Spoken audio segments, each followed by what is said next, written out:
Quien tenga sed, que venga a mí, yo lo saciaré. Cardenal Rainiero Cantalamessa. La Eucaristía hace a la Iglesia. Hoy, solemnidad del cuerpo y la sangre de Cristo, deseamos captar, si el Señor nos abre el corazón y la mente para aprenderlo, un aspecto esencial del misterio eucarístico, la Eucaristía y la Iglesia, o mejor aún, la Eucaristía en su calidad de artífice de la Iglesia. No hace mucho tiempo esta fiesta estaba rodeada de gran esplendor. Todas las iglesias se adornaban, todas las comunidades salían en procesión entre flores y cantos. Ahora ya no es así en todas partes, pero este permanecer silencioso dentro de nuestras iglesias puede servir para introducirnos más profundamente en el misterio. Puede resultar una ganancia, no una pérdida. Nuestra fiesta estará toda adentro y no afuera, tal como debe ser la verdadera fiesta cristiana. Será una cena íntima, como fue la de Jesús, evocada en el Evangelio de hoy. Lo que Jesús busca y desea también ahora es una habitación para poder comer la Pascua con sus discípulos. Nosotros somos aquellos discípulos en aquella habitación con Jesús. Hoy pedimos la explicación de este misterio a la palabra de Dios. Él nos habla del pan que se convierte en su cuerpo. Sin embargo, su apóstol nos habló de la Iglesia, también ella cuerpo de Cristo. ¿Qué relación existe entre ambas cosas? ¿Qué relación existe entre nosotros, la Iglesia, y la Eucaristía que celebramos? San Agustín nos da una respuesta que luego deberemos indagar a fondo. Nos dice: es el misterio de ustedes el que se celebra en el altar del Señor, dado que ustedes son el cuerpo de Cristo y sus miembros. Ustedes reciben su propio misterio y responden amén a cuantos son, y al responder lo aceptan. Se les dice cuerpo de Cristo, ustedes responden amén. Sé un miembro del cuerpo de Cristo a fin de que tu amén pueda ser verdadero. Sobre el altar entonces se celebra también nuestro misterio. Está presente la Iglesia. El amén que pronunciamos en el momento de la comunión es un sí dicho a Cristo, pero también es un sí dicho a la Iglesia y a los hermanos. Sabemos que en el altar el Cristo cabeza está presente realmente por transustanciación, según el lenguaje técnico pero inadecuado de la teología. Sin embargo, ¿de qué manera decimos que también la Iglesia está presente en la Eucaristía y que la Eucaristía hace a la Iglesia? La Iglesia se hace presente no en forma real y física, sino de manera mística, en virtud del misterio de su íntima conexión con Cristo, su cabeza.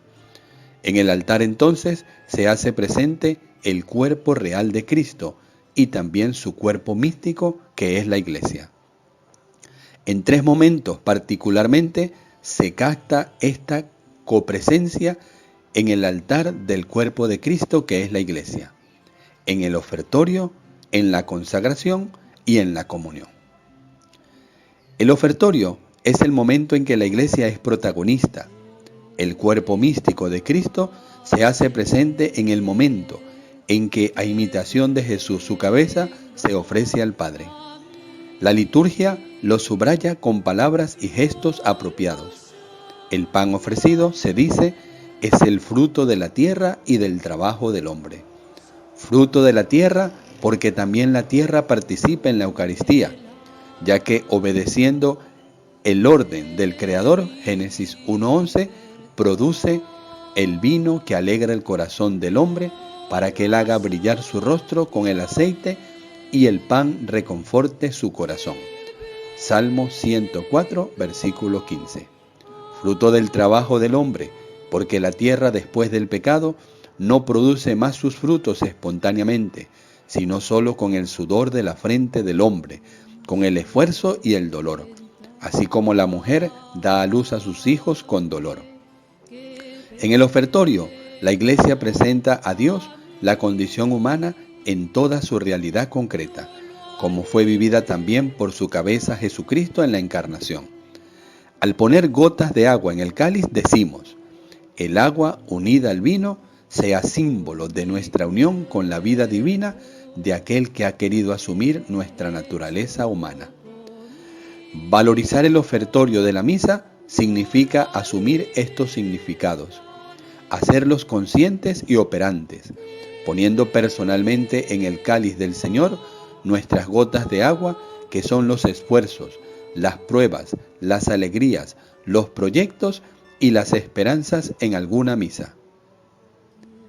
Esta ofrenda podría hacerse en forma comunitaria, permitiendo que cada uno formule la propia intención en voz alta antes que el sacerdote las recoja y las presente al Padre, junto con el pan y el vino destinados a convertirse en el cuerpo y la sangre de Cristo. El segundo momento es la consagración. Pocas veces se habla del significado eclesial de la consagración eucarística. Sin embargo, es allí donde reside el núcleo del misterio. En el momento de la consagración, nosotros, los sacerdotes, espontáneamente nos trasladamos en espíritu al cenáculo y nos unimos a Jesús. En el instante en que, como lo escuchamos en el Evangelio de hoy, tomó el pan y, pronunciada la bendición, lo partió y se lo dio a ellos diciendo: tomen, esto es mi cuerpo. Pero ¿es realmente justo hacer así? ¿Es de veras solo el Jesús de entonces, el Jesús histórico, el sujeto que dentro de poco en nuestra misa pronunciará esas palabras? ¿O acaso no es el Cristo de ahora, el Cristo resucitado, el Cristo total, es decir, cabeza y cuerpo, quien dice: tomen, coman, esto es mi cuerpo? Si es así, entonces se comprende por qué San Agustín nos dijo que es nuestro misterio el que se celebra en el altar. Somos todos nosotros, en calidad de la Iglesia, los que debemos decir con la cabeza: tomen, coman, esto es mi cuerpo. Por cierto, hay una gran diferencia. Jesús tiene para dar algo único: su cuerpo es expiación y salvación. Su sangre es sangre de alianza y purifica las conciencias de las obras muertas. ¿Qué daremos nosotros? Debemos dar lo que tenemos: nuestro tiempo, nuestro afecto, la capacidad profesional, el sostén moral. Tratemos de verificar cada uno en nosotros mismos cómo podría traducirse en la vida cotidiana aquel: tomen, coman, esto es mi cuerpo ofrecido en sacrificio por ustedes. Que pruebe y lo diga una madre, tácitamente, al iniciar su jornada. Que pruebe y lo diga un padre de familia. ¿Qué sentido nuevo adquiere bajo esa luz su sudor cotidiano? Que pruebe y lo diga una religiosa y sobre todo un párroco que se consagró particularmente a esto. Toda la vida se convierte en una Eucaristía. Este es el sentido profundo de las palabras de Jesús: hagan esto en memoria mía. Hagan a los otros lo mismo que yo hice por ustedes. Hagan lo que hice yo. Así como yo me di por ustedes, así dense ustedes, consúmanse los unos por los otros. Se realiza así la frase misteriosa de San Pablo: completo en mi carne lo que falta a los padecimientos de Cristo para bien de su cuerpo, que es la Iglesia. Colosenses 1:24. Darse pueden sugerir la idea de que la Eucaristía sea solo sacrificio y despojamiento, y sin embargo, allí radica el secreto de la verdadera felicidad, porque dijo Jesús: la felicidad está más bien en dar que en recibir. Hechos 20:35. El tercer momento es la comunión. La comunión hace a la Iglesia en el sentido que significa, manifiesta y cumple su unidad. Hay un vínculo profundo a propósito de esto, entre consagración y comunión. Cristo se da a nosotros, comunión, en cuanto antes ofreció su cuerpo al Padre en calidad de sacrificio por nosotros, consagración. También nosotros estamos capacitados para darnos y para recibirnos los unos a los otros, solo si antes, con Cristo, nos hemos consagrado en sacrificio por ellos. No se da nada a los otros si no es muriendo un poco, es decir, sacrificándose. Aquellos a que se nutren del mismo pan alrededor de la misma mesa forman un solo cuerpo, como dice San Pablo, 1 Corintios 10:16. Esta fue la experiencia fuertísima de los orígenes de la Iglesia. La comunidad cristiana sentía que nacía alrededor de la Eucaristía. La palabra los había convocado, pero era la fracción del pan lo que los unía. Hechos 2:41. Y hacía de ellos un solo corazón y una sola alma. Hechos 4:32. Alrededor del altar la comunidad sentía que ella también era como un solo pan formado por muchos granos esparcidos antes en el campo. Didache 4. En este pan, escribe San Agustín, está grabado cómo cultivar la caridad. Ese pan no se forma con un solo grano. Había muchos granos de trigo, pero antes de convertirse en pan estaban separados. Fueron mezclados con agua, después de ser triturados. Ustedes también han sido como triturados precedentemente por medio del ayuno y de la humillación. A eso se agregó el agua del bautismo. Han sido como rociados para tomar forma del pan. Pero todavía no hay un pan verdadero sin el fuego. ¿Qué significa el fuego? Nuestro fuego es el crisma, el aceite que simboliza el Espíritu Santo. Al agua del bautismo se agregó entonces el fuego del Espíritu Santo y se han convertido en pan, es decir, en cuerpo de Cristo. He aquí cómo se hace presente el cuerpo de Cristo, que es la Iglesia, alrededor del altar. La Eucaristía, al simbolizar la unidad en el pasaje del grano al pan, la realiza. Es el gran principio teológico según el cual los sacramentos obran aquello que significan en cuanto lo significan. En otras palabras, lo que los símbolos, el pan y el vino, el banquete, expresan en el plano visible y cotidiano de la vida, el sacramento lo realiza en el plano interior y espiritual.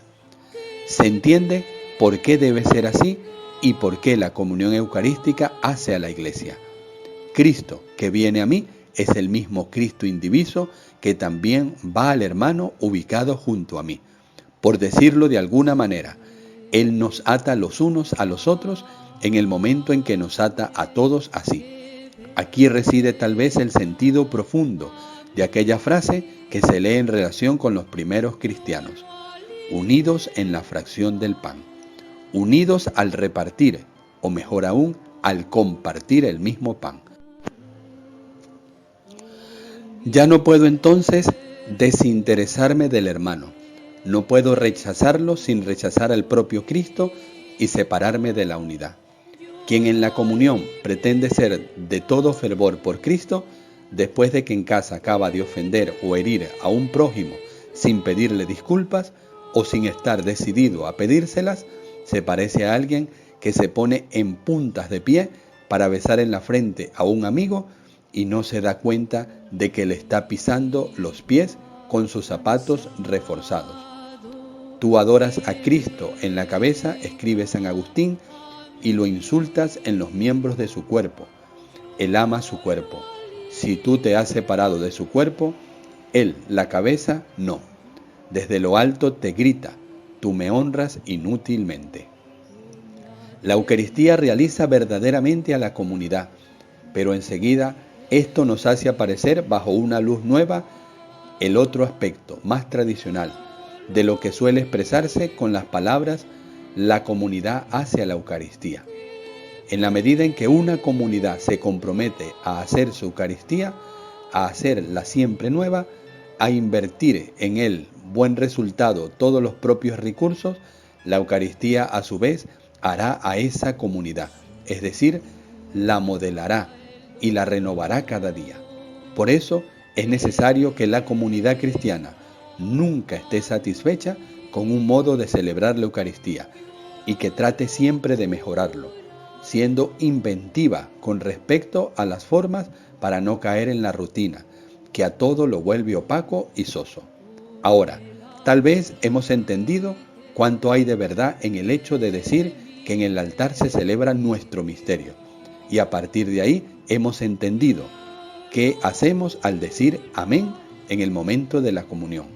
Decimos amén, sí, a Cristo muerto y resucitado por nosotros, pero también a la Iglesia, a toda la Iglesia, cuerpo místico de Cristo, jerarquía y pueblo de Dios.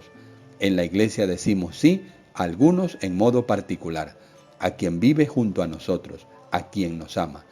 Un sí jubiloso antes que nada a ellos, a quien no nos ama y nos hace sufrir.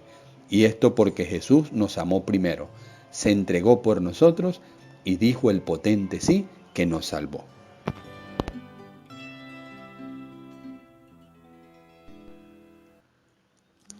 Si te agradó nuestro video, suscríbete a nuestro canal. Da a la campanita de notificaciones, regálanos un me gusta, comparte con tus amigos y síguenos en nuestras redes sociales.